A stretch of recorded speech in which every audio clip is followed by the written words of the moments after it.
Allison, you have to explain something to me. What? You speak for a living. You're on my podcast. You do your podcast.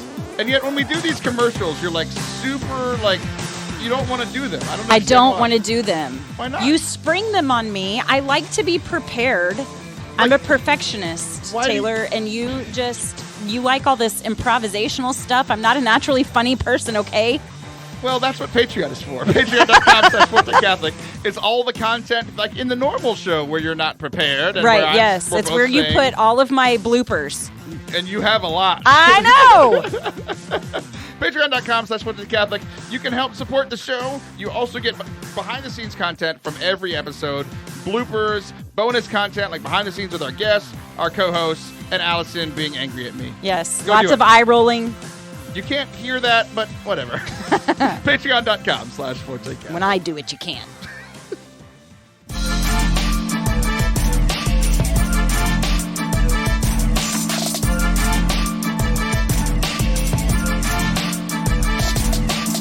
What's up? Welcome to Forte Catholic. I am your host, Taylor Schroll, and I am back in my water closet. Which is a weird thing, right? Because a water closet This is a tequila closet. Don't you try to fool anyone. Did you just turn the water into tequila? Are you Jesus?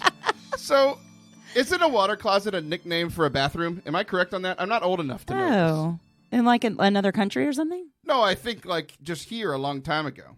No. A water closet. Maybe it is a different country. What a way to start a show. Hi, Allison Sullivan. How are there. You? Yeah, good. A water closet.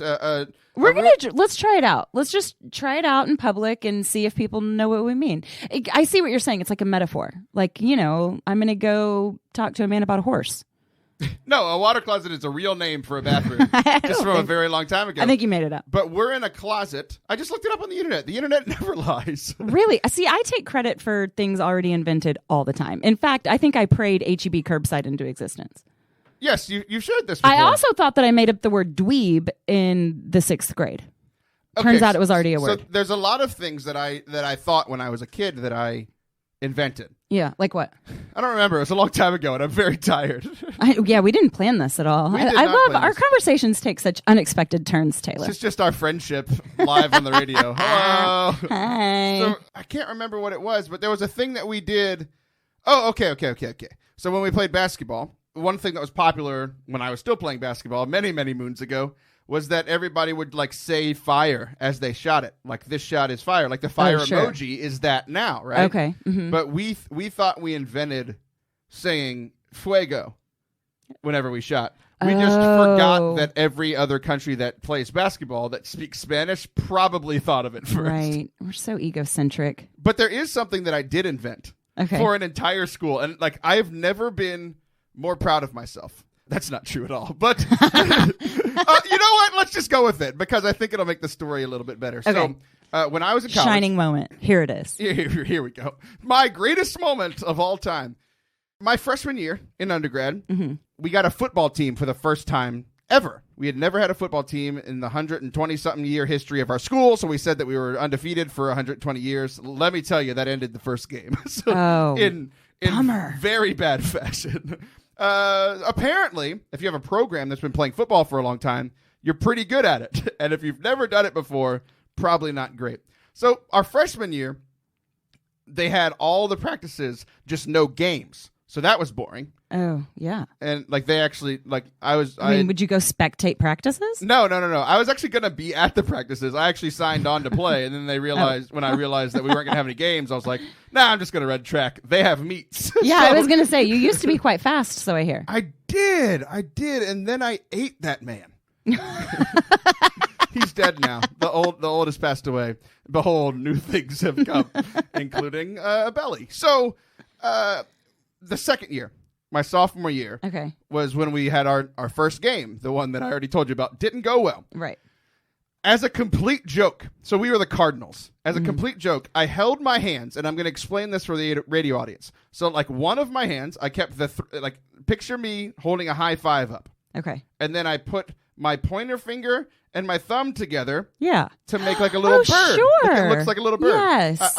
If you're not picturing this, you're not as smart as Allison Sullivan, but yet she does have the opportunity to be in this water closet with me. Yes. I don't think that's a thing I can say. To finish that joke, my water heater is in here. Just to make it clear, we're not in a bathroom. We're in a closet that has my water heater. I just can't get over that you're trying to make yourself all noble, calling it a water closet when there is racks of tequila. Shh. Okay. So you made up this hand sign, a gesture. We had no traditions. We had no traditions. Very non-Catholic for a Catholic university, and maybe that had some similarities elsewhere. But that's a story for another day. So I held it up, and then just as a complete dummy, because this is who I am. People know this. I started every time, like, we didn't have a war cry, so I started going, brr, brr, like holding my hand out like that. I saw a video from Taylor. That is catchy. It was really stupid. It was really dumb. I love it. Apparently other people do too, because I saw a video of a game this year. So this was 2009. So 10 years ago, I started the first tradition for my undergrad. This at should not just be celebrated. This should be wildly celebrated. As I said, it is the greatest contribution I've ever made to humanity. That is significantly great. The whole cardinal. See, okay, so you're holding it up. I've always thought the cardinals looked like a little rebellious teenager, with their little mohawky, and you've really captured this little spiky mohawk. I dig it. Well, thank you. I'm very proud of myself. I thought of it in about 3 seconds while sitting at a football game that we were losing by approximately 58 points. Yeah. Well, leave it to you to make it fun. Speaking of looking like what kind of teenager did you say? I said rebellious because then I start picturing nose hoops and, tats. Was that the spiky mohawk though? You're with me. That's actually kind of how my hair was at that game. Was the spiky mohawk, and then a year later, any piercings? No. No, don't be silly. I only have the holes God made for me. So okay. Okay. Speaking of rebellious teenager, you kind of look like a rebellious teenager. Yeah. Again, we keep talking about how we look right now. You are sitting cross-legged, legged. Like water closet. You're sitting cross. How is it? You just make up stuff all the time. I am a little pretzel-y over here. It's true. I like how I asked you how to pronounce legged or legged, and you were like, I'm a pretzel. Pretzel. Same. So let's avoid the confusion. You're wearing. Let me see these shoes. You're wearing like checker shoes that were popular when you were a teenager. Shush, I had, yes. This was a very long time ago. Uh-huh. You're also wearing like a plaid shirt. Uh-huh. You look like a rebellious teenager. It's a flannel. So you're right. I really am kind of diving into the 90s right now. You're right. I hadn't really thought of that. And then you texted me on the way here. Ugh. You said, on my way, my hair's wet and I know you don't care, period. And then you wrote the word bye, period. Yeah. You told me bye before we had seen each other. This is hurtful. I think that it's a tool to dismiss my own self. You're like, I'm done with this conversation, so I'm going to say bye. But then I text you moments later and I'm like, dang it, I'm lost again. I was just saying, I feel like 75% of my texts to you start out with, don't make fun of me. Fine, make fun of me. Do you think that I have deserved either of those things? Do you think that I have done things in your life to deserve you having to preface everything you say by saying don't make fun of me and then saying immediately never mind, it's fine? Just fine. Yeah, I think that's a really thoughtful question actually, and it is two-parted. Parted? Legged.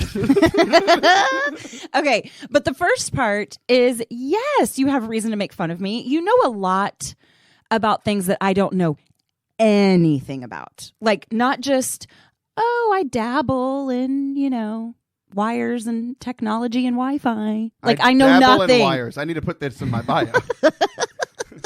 I love that laugh. Cables. Like, I don't know. So I call and ask you really annoying questions. So it's more form of apology than anything else. And then when I'm like, no, go ahead, make fun of me. It'll make you feel better. It'll make me feel better. It's great. Go ahead. Well, and I feel like I have a deep trust that deep down you like me. And so it'll probably be fine. Like, you're not going to go to dangerously vulnerable places when you start making fun of me. Well, maybe. So deep down, we talk about me like the holy version of me and the worst version of me. I have just suppressed as far down. Ooh. So when things start to come up, you never know what you're going to get. It's right. It's a crapshoot. Yeah, exactly. You're either going to, here in the water closet. So you're either going to get something great or something terrible. I see what you did there. Well, thank you very much. I'm proud of me. What are you more proud of, that joke or me? It is a toss-up. I love that you just like followed my brain. I did start weighing them both. I'm going to go ahead and keep the cardinal, the rebellious cardinal. I like that you knew what question I was asking before I even finished it. Totally. I gave you one option. You're like, nope, the cardinal. All right. Well, that's how you intro a radio show. Obvi. I think my name's Taylor Schroll. I don't think I've said that yet. Welcome to Forte Catholic, where our goal is to make Catholicism fun again and hopefully just get through the day. So, okay. Speaking of like growing in holiness, I have a strange take. Are you ready for the strange take? Always. Okay. So this is how somebody has beans. Spill them. That was very old. It's called tea now. Again, you're showing your oldness. It used to be. See, I'm not vulnerable about that. Spill the beans was 30 years ago. So were Vans. I'm fine with it. All right. Well, here, you want to hear my take now? It's called vintage, Taylor. All right, go ahead. For sure. Okay, I'm listening. Sorry. All right. Sorry. So I'm supposed to be like Jesus in every way, right? Okay. Was that difficult a question or just a big out of left field thing for you? Maybe a little bit both. All right. So I'm supposed to be like Jesus in every way. Yes, we should be organizing our lives like after him. We should be, yes. Okay, so I was thinking about this. I won't say praying because it's been a rough couple of weeks. But I was thinking about this, and I'm supposed to be like Jesus in every way. And I realized something about Jesus. Okay. That this is how I'm going to go into the new year. I've never focused on this part of Jesus before. Okay. And if I'm supposed to be holy like him. I'm already rolling my eyes at what you're about to say. I can tell. Jesus never apologized. Oh, have Jesus mercy. never said, I'm sorry. He never said he did anything wrong because he didn't. So he never apologized. So here in the new year in 2020, I'm giving that up. I'm not apologizing anymore. Yeah, I want to see how this works for you. I mean, it is counter. I'm glad I have a front row seat. Okay. Can I weigh in yet? Sure. Are you done? Yeah, this is a radio show. You can talk, I guess. Okay. Well, a couple of things. Jesus had no plank in his eye, Taylor. And I am sitting right next to you, and it's like poking me. It's like dangerously close over here. So I think that a lot of times what happens is that we want to model our lives after, the whole Jesus in the temple thing, right? Like getting out his whip and turning tables over, except that's not, I don't think, prudent to do with lots of planks in your eye.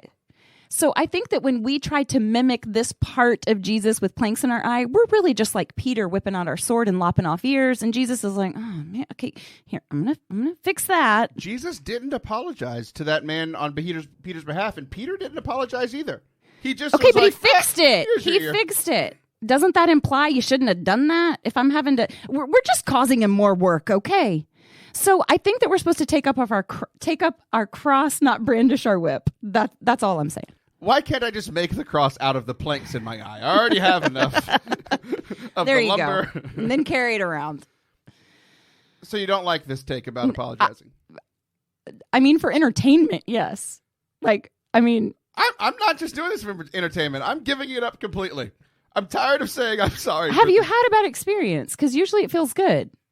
What feels good? Apologizing. No. It's extremely awkward, both giving an apology and receiving an apology. Oh. I received one the other day, and this is when I decided, no, I'm done. Let's just call it good. I'm just done. Okay, well, what about you and I? Because we can bump heads, you and me. I don't think we've ever apologized to each other. Yeah, we just kind of talk it out. Right. You're right.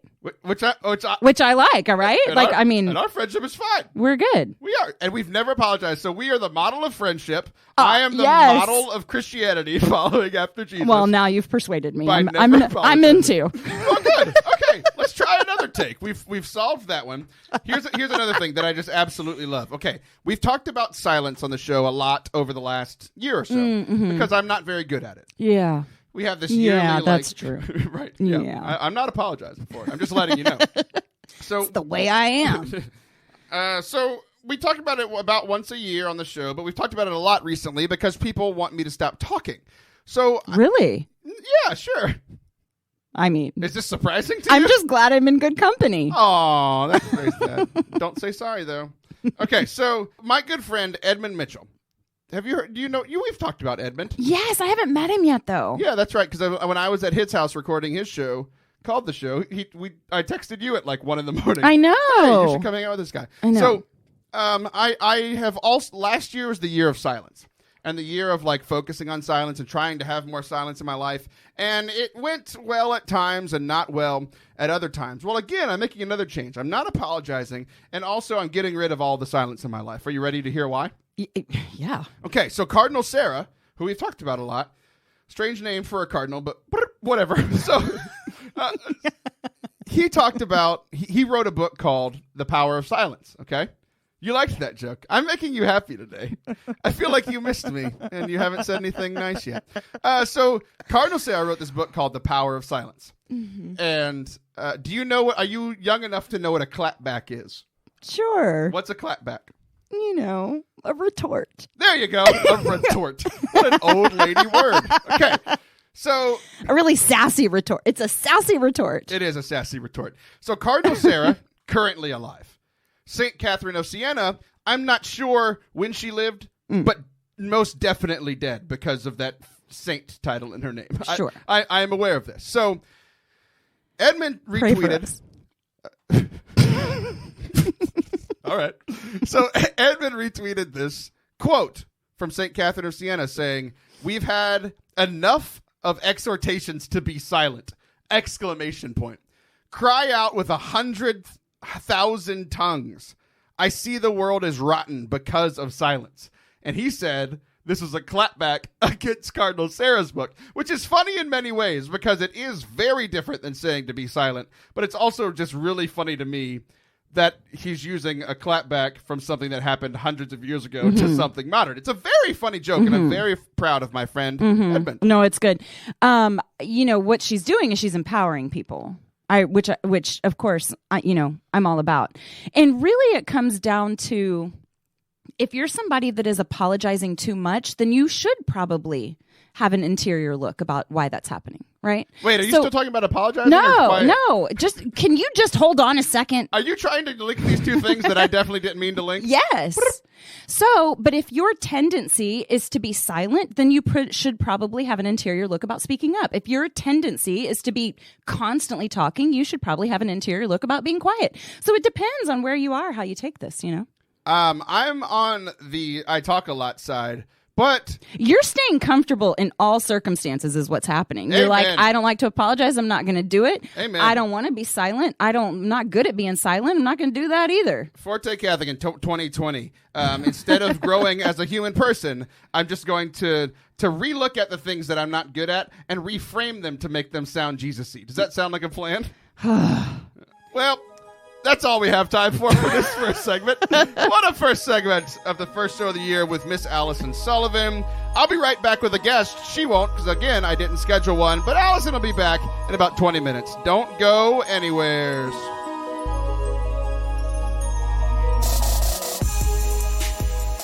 We interrupt this broadcast to bring you a message from Definitely Not Taylor. If you are listening to this show, you should totally rate it and subscribe to it on iTunes. To rate it, go to the iTunes Podcasts app on your phone, search Forte Catholic, scroll down to Review, give 5 stars, write that you like the show, and then move on with your day. Enjoy the rest of the show.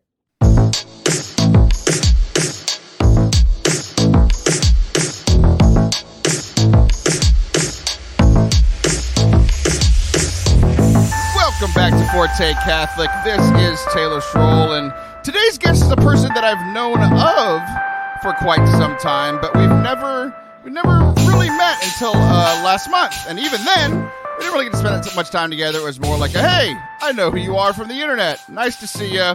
And then we moved on with our day. But Father Chris Ortega is with me today. Father Chris, how are you today, sir? Pretty good. How are you doing? I'm doing great, man. It's been a good day. I'm happy to be here. I'm happy to be talking to you. The time that we set for us to talk, I wasn't ready for, because on the way home from picking my kids up from school, I took them to McDonald's to get a snack, and McDonald's took longer than I thought. And as you heard right before we started this interview, I'm about to have to go get on to my kids because I just bought them a very nice snack, and they have acted very poorly since we arrived home. Right. That's all right. I totally understand. Stuff happens. Life happens. It was funny whenever we were talking about, like, hey, what do you want to talk about? You were like, I don't really know. I don't really know what I want to talk about. Like, I felt like your answer was like, this is real. This is me. Because you were like, here's all the things about me. So we're just going to go through a couple of those. Like, you're obviously a priest. That's why I called you father. You are not my biological dad. But yeah, that would be kind of crazy if I was. It would be. I don't know. I think you're like a year older than me. We look a little different. There's a lot of problems with this. Yeah, that wouldn't work. Yeah, for sure. I followed you on Instagram for a while, and one of the things that I've very much enjoyed about a lot of my priest friends and seeing people like you on social media is like, look, priests are people too. Like, you're a person who is very adamant about how excited you are to be a priest, and you love being a priest, but you also love The Mandalorian, and you love anime, and you are a diehard coffee lover, and like the humanizing the priesthood has been helpful for me. So yeah, like that's who you are. Why don't you tell us a little bit more about who Father Co is? Because that's your name on all your social media, and I didn't know your real name for a very long time. Yeah, dude, I don't know. Like, it's kind of funny sometimes that I'm just kind of myself, and then people are just like, "Are you sure you're a priest?" I'm like, "Yeah, I am." Why? Like, like it's just like it boggles people's minds that I like to do nerdy things. I like to do hipster things, and I don't know. Like, it's just the expression of who I am, and I don't know, something like, which is kind of interesting. Like in seminary, I remember like some of the priests just trying to form and tell the seminarians, like, try to tell us we don't need cookie cutter people. Like, God is choosing you, like, and he's calling you because of who you are, like the kind of person you are with your likes, with your, desires, and like your take on life. So he's calling you to be fully yourself. I think what's most important is like having a deep understanding of your identity first and foremost as a child of God. Like, you get that taken care of, then like everything else just flows out of that reality to fully express so you can fully be yourself as son of God, as daughter of God. Yeah, and it's great to see for us lay people to see that in our priests, because it's a thing that just people in general struggle with as they're trying to grow in holiness. It's like, how do I, Taylor, become the holier version of Taylor and not just become like a mini version of somebody else? Like, we're supposed to be little Christs, but he has a very large body. I don't mean physically, but like the body of Christ is a large group of people. He made us all very different. So it has been pretty inspirational for me to see that in our spiritual leaders. How long have you been a priest? I feel like it's been like not that long, because you're friends with Father Jared Cook, who I mess with all the time, and I still consider him a baby priest. Maybe he's upgraded to toddler. I'm not sure. Yeah, I've been a priest for 8.5 years. Really? You look so young. Hey, congratulations. Thanks, it's because I have an oily face. It preserves me well. So I've been a priest for 8.5 years. I was ordained in June of 2011. It's been a crazy, wild adventure. I'm still kind of baffled that you are that old. I'm very happy for you. You look great. But like, one of the things that you shared as we were kind of getting to know each other when we were preparing for this was that you are a first generation Mexican American, and you lived in this weird state of being part of two cultures but belonging to none. What do you mean by that? Yeah, dude. Oh my gosh. Okay, so like, it's my parents, they came to the United States. When I was in high school, they became US citizens. But I was just being part of like the Mexican culture. But growing up in Los Angeles, it's also very Americanized, but it's also very Hispanic. And yet it was interesting because whenever now, and just even then, just throughout life, whenever I find myself in like a Hispanic environment, and more specifically in the Mexican environment, and even going to visit family in Mexico, like, I never really fully felt like I was, I am Mexican American. Like, I have that's my culture. I can speak Spanish. But I always felt like there was a disconnect, like I wasn't fully part of it because I was American, because my like I have an accent when I speak in Spanish. And yet at the same time, like after I left Los Angeles to be part of a traveling youth ministry, I was going around the United States, putting on retreats with Net Ministries. And I was on a team, and I was the only Hispanic. I was the only Latino in the team. And so I was doing retreats in these states and these dioceses that were not Hispanic at all. They were very Anglo. And I felt a disconnect there. Like, it was very much like, oh, you're not an American. And like, well, no, I am. Like, I was born in Los Angeles, but I'm also Hispanic. And so there was an interesting like reality that was there that I didn't feel like I was like really part of the American culture, not fully part of the Mexican culture, but I was kind of in this semi-state of being in both. And so just like, I've noticed that tension for myself.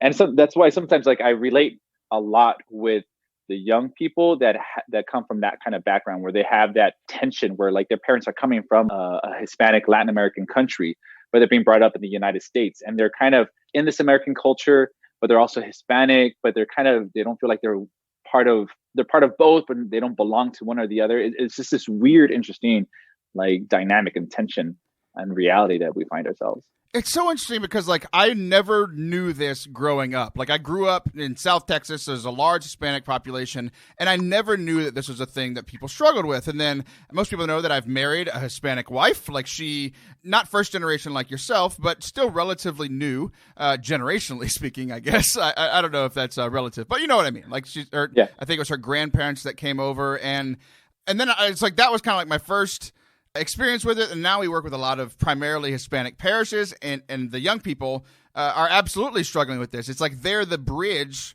for me, a white person, to their parents, who a lot of them only speak Spanish. And then so it's this interesting place that I have found young people like this in, where they feel a lot of the struggles and the hardships that you've shared, you've alluded to, but they also have this like pretty cool place of uniting two very different cultures. It's fascinating to me. The more I've learned about it, the more I want. Like, obviously, anytime you understand somebody better, you're able to be a better friend to them. You're able to minister better to them. So I guess the first thing that I want to do is, because there's a lot of people listening who may be like yourself. There's a lot of people listening like me that did not grow up with this kind of reality. So first of all, for those people who are like yourself that are growing up like this, what have been some of the things that have been able to help you kind of navigate this situation? My life has been different in like insofar as like the Lord has definitely taken me to a lot of different places. And so he's also kind of brought me out of a community of kind of first generation people like me. So like I've experienced life a little bit differently,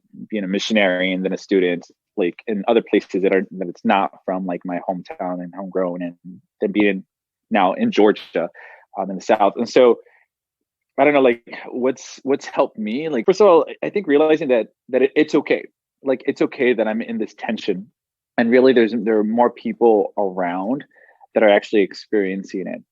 Gosh, I don't even know. Like, that's such an interesting and very kind of difficult question to kind of like say, like, what has helped me. It's this weird place of, we're also talking about like the dynamics, like of a Hispanic family, kind of some traditional roles and traditional things that like maybe they like, well, this is what we do back in our home country, and this is how I was raised. And then yet the American culture can also bring about like these ideas that clash with the way a parent wants to raise their children. In a Latin American country, like there's a little bit more of an honoring of your parents, but in the American culture, it's more like, okay, like young people, like go home or go away from home, like be independent, and like we want to be independent, but our parents are saying to obey.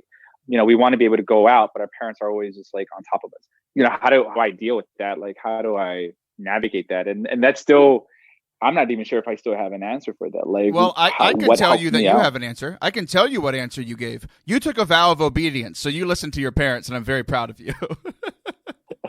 Yeah. Okay, so now you find yourself, like, obviously you had your experiences, and now you find yourself in parish leadership, in church leadership. So you've lived through all of this. What would you say, like the biggest thing that stuck out to me whenever I hear your story or the young people's stories that we work with in youth ministry, we recognize that you can't really find fully your home in either culture. And here we are at church, which is supposed to be your spiritual home. So as a leader in the church, how can we be more welcoming to people who may not feel at home in their own culture and whenever they find themselves coming to our churches? I think it's a little bit about just meeting the people where they're at.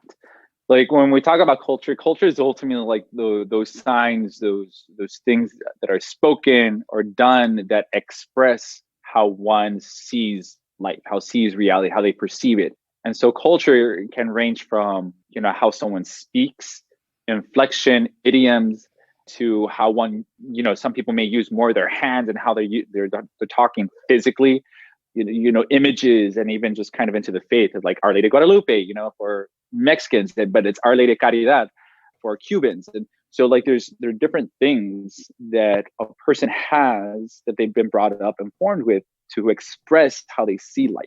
So like how to make them feel more welcome is getting to know their perspective, getting to know how they speak, getting to know like the things that bring them comfort and affection, especially those things in the faith, and being able to kind of meet them where they're at, and maybe even provide an environment where you're sharing in that and also sharing your own perspective. Like, wow, like that's how you see things.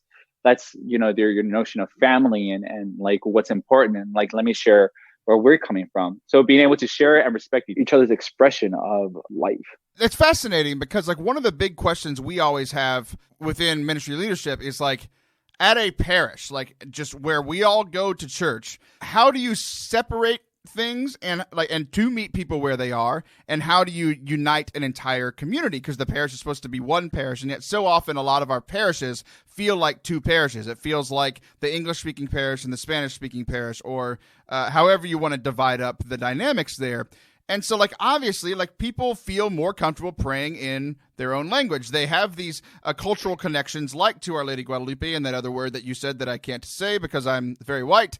But also, like, you want to unify people. We are one body of Christ. So, like, you talk about parish dynamics. Like, what do you think is the answer there? What do you think is the solution there to bring people together but also meet people where they are? How do we do both of those things at once? So I think that's going to be a very tricky answer. Because a few years ago, I went down to Miami for a college campus ministry workshop, and it was specifically geared for Hispanic college campus students. We were talking about culture, talking about everything, and there's this idea of culture and how cultures can also begin to mesh within each other to create a completely different reality, a completely different culture. And there are various ways of looking at it, but like an idea is like, so when we look at Miami, in Miami, you have a great, like it was mainly kind of populated people from Cuba. So it has a very Cuban flair. But what people that also have come to live in Miami come from Puerto Rico. So you have these two different cultures, these two different mindsets, different idioms and slangs and whatnot. But because they have been kind of living side by side for just a few generations now, what's happened is that these children and these younger generations have been growing up with each other, and they have been listening and hearing to each other. And so you'll start to see like Cubans have slightly kind of adopted, without realizing it, certain Puerto Rican mannerisms or even like verbiages. And it's creating this different dynamic because you also have Puerto Ricans that have taken on some Cuban culture stuff, certain things that they've said. And it's creating a completely different culture. You've had a Cuban culture and a Puerto Rican culture that have been living side by side, and they're beginning to kind of adapt to each other. And it's creating something different, a completely different culture. So when you begin to see that, and that's just on a secular reality, you see that in New York, you see that in Los Angeles, and you see that in Texas. Like when you have all these different countries that are coming together and you're living side by side, something different begins to happen. And there's a different expression of sorts. So then what do you do in a parish? I think sometimes we want to be like, well, we want to be all on the same page. And so this is the only thing that we're going to do. But then you almost begin to negate someone's perspective, someone's culture, someone's like faith and devotion, because, well, we're mainly Mexican here. So we're only going to do Our Lady of Guadalupe. We're not going to be involved with, Our Lady of Lourdes or Our Lady of Caridad. Charity, by the way, that's Our Lady of Charity. Thank you. Keep it perspective or whatever. And so then you almost begin to kind of say like, well, no, you need to be assimilated, which means that you need to do what we do and it doesn't matter what you're doing. There's that one extreme, but then there's another extreme like, well, then are you saying that we should do a feast for Our Lady of Guadalupe at the parish and for Our Lady of Charity and all these other things? And like, how many feasts are we going to do? Then it becomes chaotic because there's just so much stuff that we're always doing. You have that messy reality as well. And it's just a matter of dialogue, of communicating and just seeing like, what is it that we can do? What is it that our community wants to be able to express? Who are we? and how are we lending to each other? How are we expressing each other? And like, what is becoming us? What is our personality as this parish? Because what your parish is going to do is going to be something completely different than the one that's like down the street, the one that's like 20 minutes away. And that's okay, because your dynamic, your different people are coming from different expressions and different realities, creating a different personality and different culture there. There's no real simple way of answering that. Right, yeah, but I love like kind of the mental picture you gave us of what has happened in Miami. It's like these cultures just living life together, just being in proximity and being around each other. They started adopting things from the other culture, and I love that image for our church. It's like, let's just be together, and like it might be difficult. It probably is going to be difficult, but let's just live life together and try to love each other and love our neighbors, even if they are from a different culture, if they speak a different language, whatever it is. But yeah, Father Chris, I appreciate your time today. I appreciate you coming on. It's a fascinating conversation, and I want people to continue to follow you and to find all the things about you, not just your take on this, but also on The Mandalorian and on all of your anime takes and all of those things. So they can follow you at FR_CO on Instagram. You want to send them anywhere else? Yeah, I mean, I also have like a Facebook page for those who just prefer to be on Facebook. My Facebook page is just Father Christopher Ortega. So that's where I'm at on Facebook. And I also have a Twitter account. Like, my Twitter account kind of basically receives anything that's going on from Instagram. And so if you prefer being on Twitter, like my Twitter handle is FR Chris Ortega, Father Chris Ortega.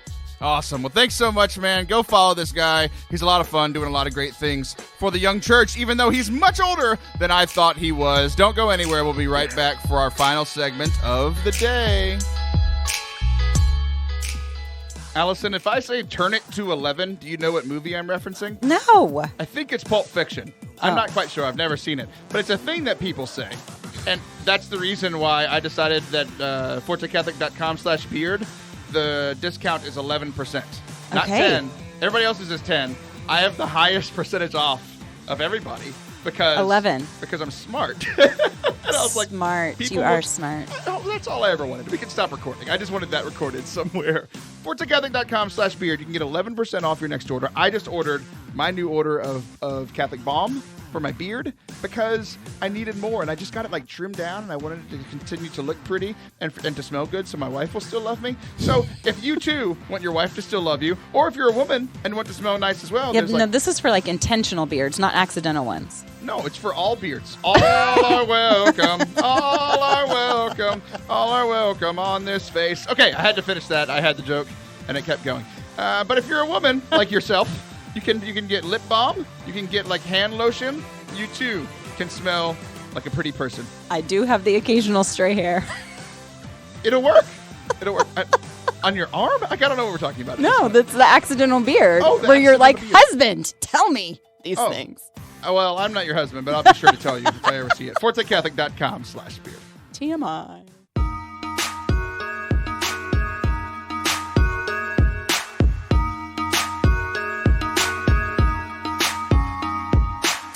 Welcome back to Forte Catholic.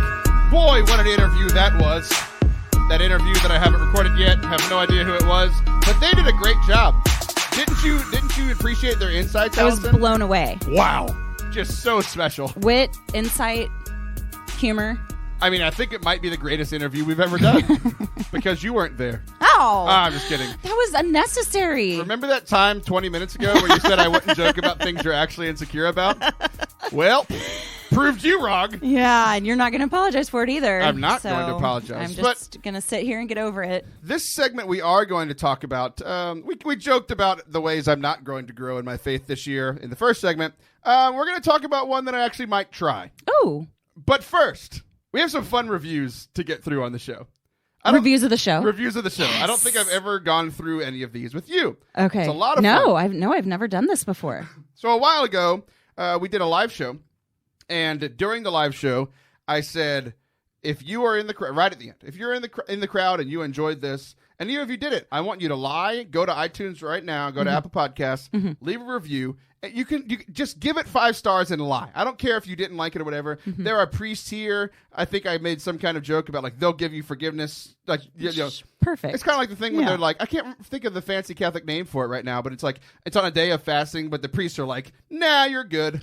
It's like not general absolution, but like permission to not do things where you need absolution for. Okay. That's a fancy word I can't think of, and everyone And is it's- yelling at me right now. Of course. And it's going to come to you at 3 a.m. and you're going to sit straight up in bed. And Like, I'll text you. Yeah. Hey, Allison. Perfect. How are you? Except I wasn't ever curious in the first place. Well, good.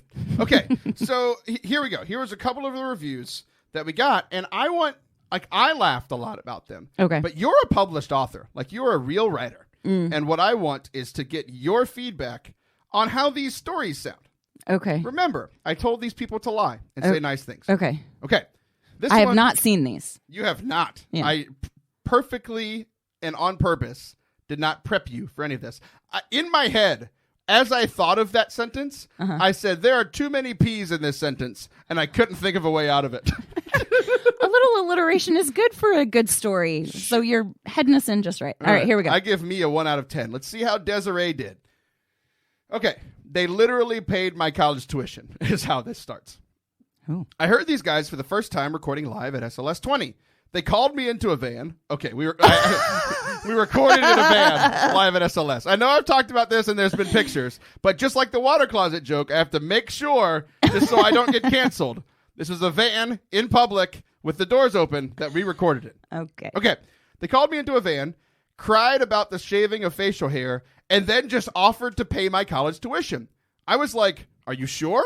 You guys are Catholic podcasters, and I go to a private Catholic university, which means you're broke and my education is expensive. That was just hurtful. It was just hurtful. However, hashtag facts. Sure. You really want to pay for this? ? They simply put on a 7th layer of beard balm and with a thick Italian accent told me, you got it. I'm imagining that's Father Anthony because he's Italian. So I feel like I have to give them 5 stars. They're also sometimes marginally funny, so check them out, I guess. I guess.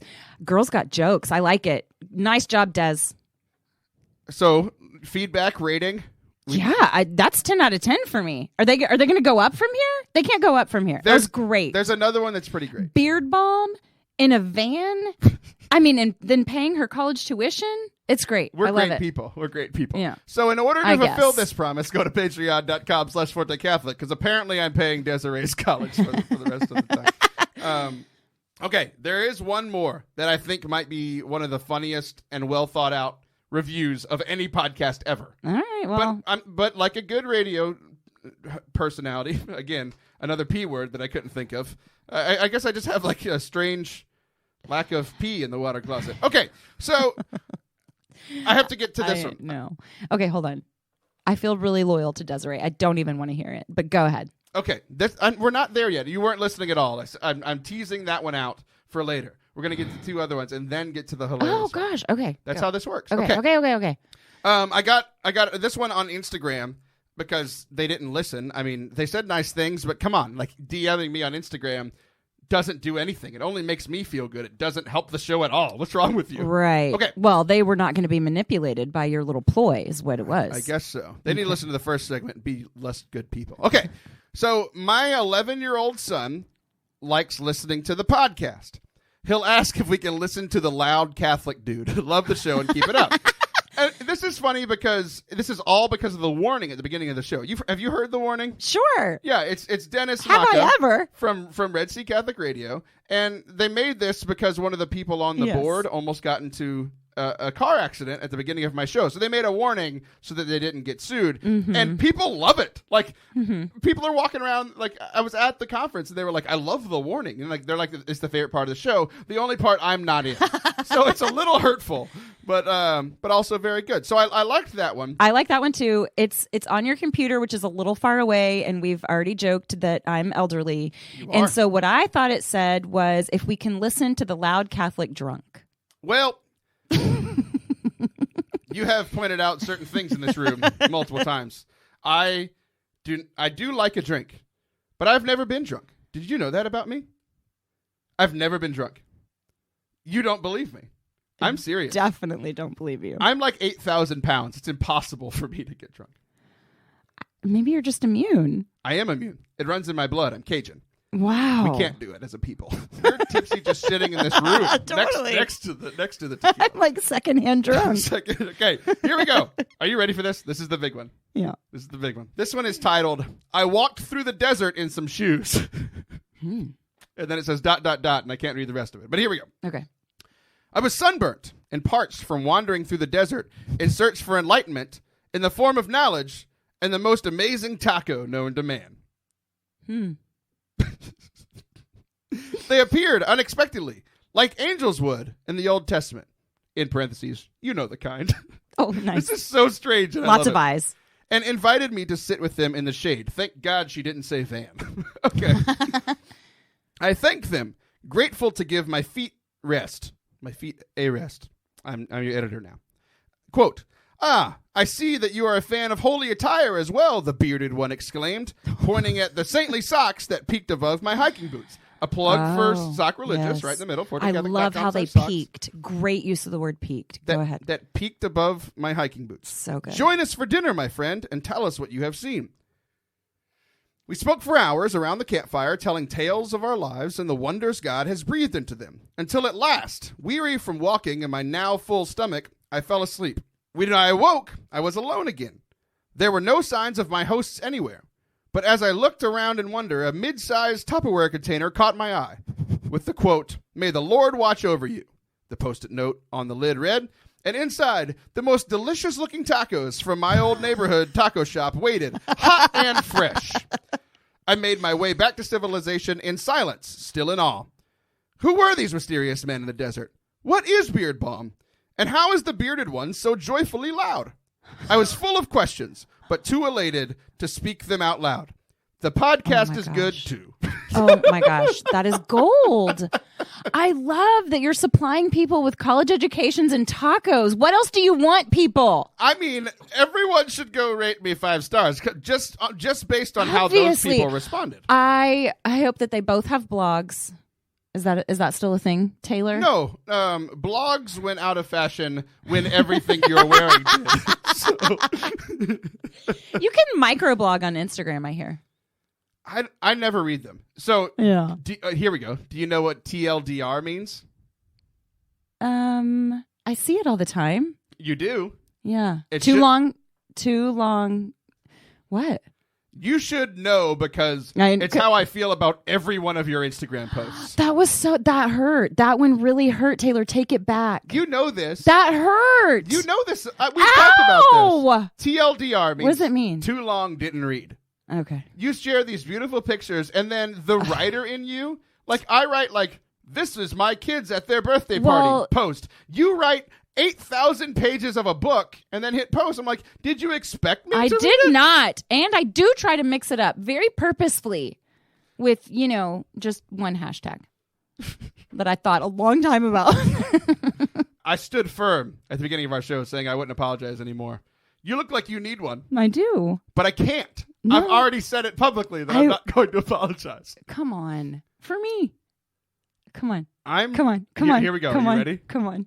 I'm sorry. That you feel that way. That you feel that way. Exactly.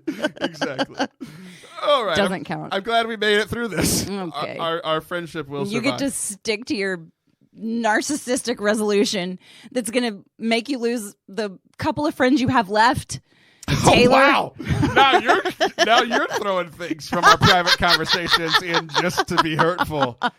This is how we move forward, friends. Okay. Do you want to talk? Come tune in to Allison and Taylor like getting a friendship divorce on the podcast. Exactly. Give us 5 stars. Or here's what I really want. Here's all I really want. Go into your Apple Podcasts and go find the podcast Sinner Saint Sister and leave it give it 5 stars, but leave the most ridiculous reviews. And share these wild stories. Goodness. I thought you were going to tell them to give me a bad review or even 5 stars, but a bad review. And I'm like, my skin is too thin for that. Don't you dare. No. Bad reviews are hurtful. Don't do them. If you ain't got nothing nice to say, then don't say nothing. Well, look at you and your limits. I didn't know you had any. Oh, when it comes to things that can actually harm people, like bad reviews on Instagram or on iTunes, that can really harm people. Now, saying something in a water closet really isn't going to hurt your life. Okay. You'll be over it in like a minute when I give you some of this tequila. We have to switch gears. Okay, let's switch gears. Do you wanna It's talk- for the best. It is for the best because we have about 5 minutes left and need to talk about something holy because this is a Catholic podcast. Ooh. Oh, what is your... Talking about holiness makes you sick now. You know what it is? I'm in a little bit of a bad mood. Do you want to know why? I do want to know why. Okay. Is it because of something I said 4 minutes ago? No, I'm over it. Okay, it's the holidays. I feel like the holidays vacillate my mood so much because you have these really high expectations and then things don't always, really deliver. I mean, no other time in the year can I go from beauty will save the world and people are awesome to how in the world can I possibly be generous in my assumptions of others when I hate everyone? And so you see what I'm saying? That it's like there are these polarities. And so no other time of the year do I exist in such polarities. When really I think that we're probably called to kind of sit in the middle with God near, You know what I so think? So this is just a hard time to do that for me. I think in the holidays, you realize what it is for me to interact with you throughout the rest of the year. Here we go. Here we go again. Okay. You ready to do something holy? Sure. Okay. Here's my attempt on what I'm going to try to do. Because like you were saying, like it is harder in the holidays. It's harder in the People holidays. know I've been stressed during this holiday season. It's not been fun. Yeah. And people that have been listening for a while also know that whenever a break happens, I'm not good, not in my routine. So summer break, spring break, Christmas break, things aren't as good for me spiritually as a person. Like I'm not good in those situations, and I've realized that, and I've tried to do things to kind of. You just need a routine. Yeah, I'm trying to Some alleviate structure. it, but I can't. Mm-hmm. Like I'm not very good at it. So it's one of my big flaws. So I heard something a couple of weeks ago that I hadn't shared yet. It was a homily within a homily. Now this sounds like something that I would not like. Because generally I'm not a fan of homilies. But there was a good homily, and in the middle of that good homily, he quoted another good homily. So this was just very healing for me. It's like a dream within a dream. Exactly. It was homilyception. I'm very proud of you for knowing that. Have you seen Inception? Yeah. No, you haven't. Yes, I have. Really? Yes. Wow. Did you like it? Yes. Was the top still spinning at the end? I don't know. You haven't seen it. Okay. Okay, here we go. This is a homily from St. Bernard of Clairvaux, our favorite saint, obviously. You've definitely heard of him. Uh-huh. So this is a reflection. I'm distracted because I'm trying to think of what movie I was thinking of. Go ahead. I want to know later. Okay. At the Annunciation, which people will say, Christmas is over, Taylor. And I'm like, well, I pray the Angelus every day, so leave me alone. Okay. I was thinking of Memento. Well, I'm proud of you. I've never seen that. Okay, go ahead. I'm listening I don't now. think there was a now topic. I'm focused. Okay. Well, good. A reflection on the angel talking to Mary. Okay. Okay. Open your heart to faith, O Blessed Virgin, your lips to praise, your womb to the Creator. See, the desired of all nations is at your door, knocking to enter. Now, okay, so this is like a cool reflection on the Annunciation. But I started thinking about like this. Mary was the first follower of Jesus. Mm-hmm. She was the first disciple, right? Mm-hmm. So if we are, I already decided earlier, I'm going to be more like Jesus by not apologizing. But I want to be more like Mary, being the first follower of Jesus, opening my heart to faith, opening my lips to praise, and I don't have a womb, but like obviously like giving my body, and giving my time, giving my focus to Jesus instead of Memento. Sure. You down with this? Yeah. Okay. He continues. If he should pass by because of your delay, in sorrow you would begin to seek him afresh, the one whom your soul loves. Okay, here's the big thing. This is what I'm focusing on. Okay. We're pointing at each other for no apparent reason. Arise, hasten, open. Arise in faith, hasten in devotion, open in praise and thanksgiving. Mm-hmm. Mm-hmm. This is what I need. What do you think about that? I love the arise. I love the idea of being very sensitive to a Holy Spirit. When you feel a holy nudge or this kind of inner tug, I feel like those are divine things, and having an ever-ready yes is part of arising. Hasten and devotion. I have this is, as you were talking, it made me think of this. one of the ways that I knew Seth was going to be my husband was we were dating, and that is usually a good first step. we were dating, and we had gotten into a somewhat heated argument, and I had stormed out of the room, and I came back in to say one more thing, and he was kneeling by the couch praying for your soul. And and I would have never turned to the Lord that quickly in anger. I can eventually get there, but never that quickly. And so I just love immediately asking the Lord to join you in whatever situation you're in. Right. And so then what's the last one? Open in praise and thanksgiving. So speaking of in whatever situation you're in, that the Lord is near, you can be in the highest of mountaintops, shouting out glory and praise and celebration, and you can be in the depth of despair in the valleys, and you can still be shouting out glory and praise because we're certain of who he is and that his plans are good. And so I think that that to me says it's asking the question, not why do you have me here, but instead, what do you have for me here? Ooh, I trust that your plans are good. That's good, Miss Sullivan. But you have something for me here, and I'm open to it, whatever it is. I knew we'd get preaching Allison out of this. It's very good. It's very good. Yeah, I just need to begin again. It's been a theme for me. I talked about it a few weeks ago, but there was a very impactful confession that I had where the priest at the end just said, just begin again. Arise. Start again. Start afresh. Start new. Yeah, it's good. Hasten in devotion was a thing. It's like, I can, especially in these times, I can be very slow to I've been away for a while. I can wait till I get back in my routine. No, just hasten. Do it now. Do it now.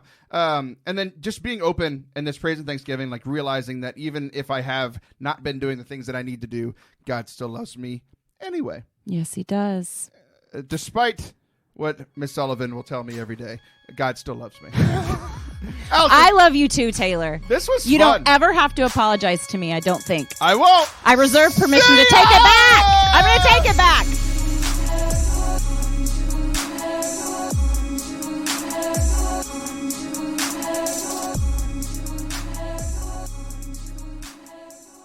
All right, it's our last one, Allison. You don't have to be stressed out anymore. No, I'm sweating. Literal sweat in my literal armpit. Well, I've got nothing to help you out there, but are your feet sweating? No, what? No.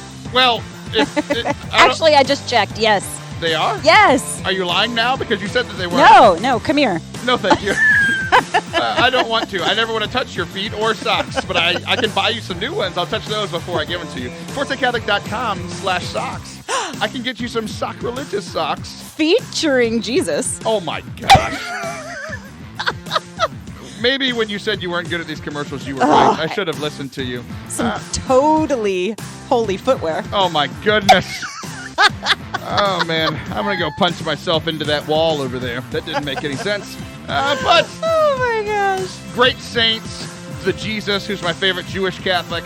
You can get all these socks to make yourself look good and feel holy. You can be reminded to pray whenever you look at your sweaty toes with the stray hairs on them. ForteCatholic.com/socks.